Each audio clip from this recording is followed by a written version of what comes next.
tons of clouds today, and it's actually raining ever so slightly at times. Not too bad at the moment though. And what's going on today? I guess this was kind of interesting, where there was apparently a milestone for these Reaper drones because of where it landed. This one says MQ-9 completes first ever mission using dirt landing zone. Just south of Fort Stockton, Texas is one of the largest private armed forces training centers in the country, the 9 Mile Training Center, an expansive terrain offering privacy from prying eyes and the perfect opportunity to unleash the MQ-9 Reaper remotely piloted aircraft. At this remote dirt strip in West Texas, members from 2nd Special Operations Squadron, 727 Special Operations Aircraft Maintenance Squadron, and 311 Special Operations Intelligence Squadron teamed up with airmen from 26 Special Tactics Squadron out of Cannon Air Force Base, New Mexico, June 15, 2023, to carve out their next milestone into Air Force Special Operations Command history. Working together, Air Commandos conducted the first ever MQ-9 landing on a dirt landing zone. Saying here, this is a significant achievement for Air Force Reserve Command, AFSOC, the MQ-9 community, and the Joint Forces as a whole, said Lieutenant Colonel Brian Flanagan, 2nd SOS Director of Operations. They go on to say here, this team of aircrew maintainers and special tactics airmen have proven the Reaper can operate anywhere in the world and is no longer beholden to the leash of perfectly paved runways or line-of-sight antennas traditionally used to take off and land the aircraft. Historically, the MQ-9 Reaper has taken off and landed via line-of-sight of antennas with air crew members manually flying the aircraft. Now the MQ-9 can literally take off and land from anywhere in the world. I guess that's kind of interesting. I actually wouldn't even have thought of that, where that would be a huge milestone, just landing on, I guess, like they say, dirt and stuff like that. They kind of make it sound like a drone delivery. It says, we call it Reaper Express, which is essentially just using a travel pod to develop an operational concept of delivering critical items to a certain locations using the MQ-9, said Flanagan. It may not be able to carry much, but what it can hold might be different between getting that critical aircraft part to an isolated airfield or bringing in blood supply for casualties sustained during a base attack. Imagine seeing stuff like this just during drone deliveries and all that, which I wouldn't doubt in the future anyways. It makes me curious too, how loud are these Reaper drones if you heard it flying through some kind of city or something like that, or are they actually designed to be less noisy, just to be more stealthy per se? And this was interesting as it relates to that story I read yesterday, where apparently there was this submarine of sort, if that's what you want to call it, that takes people to tours to look at the sunken Titanic ship from the past, and it all of a sudden got lost, which made me wonder, how's that possible? Shouldn't this thing be super high tech and all that? That's why this was interesting. This one here says, Titanic tourist submersible. What's it like on the Titan?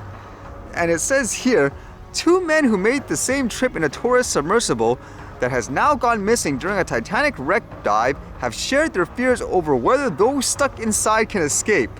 The craft went missing in the Atlantic Ocean on Sunday, prompting a major search and rescue operation. A journalist who traveled last year aboard the submersible said it would be impossible to escape without help, and it would be challenging for rescuers to find it in time, he said. CBS correspondent David Progue, who took the trip last year and wrote an account of it, explained to the BBC that passengers were sealed inside the main capsule by several boats that were applied from the outside and had to be removed by an external crew.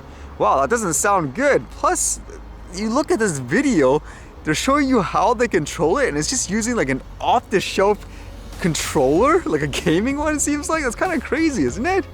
And it says here, he told the Context program that the craft, which is believed to be Oceangate's Titan submersible, had 7 different functions to allow it to resurface, and that it was really concerning. None of these had so far worked. However, Mr. Pogue said the vessel's resurfacing capabilities would be irrelevant if the sub became trapped or sprang a leak. This quote doesn't sound very good too, saying there's no backup, there's no escape pod, he said. It gets to the surface or die. And you can look at this video which they show how this thing is controlled. They're using, for example, it says here like a Logitech controller, which people would normally use for gaming. It's like a regular off-the-shelf product. That's crazy, isn't it? It's got one button. That's it. Yeah, so we run the sub with this game controller. It's made by Logitech, but it's basically a Sony PlayStation style controller. If you want to go forward, you press forward. I would think too, with how much they charge people at premium price, like billionaires or whatever, to actually take a tour, you'd invest, I guess, in more research or making the thing safer, if that's what you want to say, just in case something happens. Let's see what happens overall in the end, huh?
Alright, see you guys later.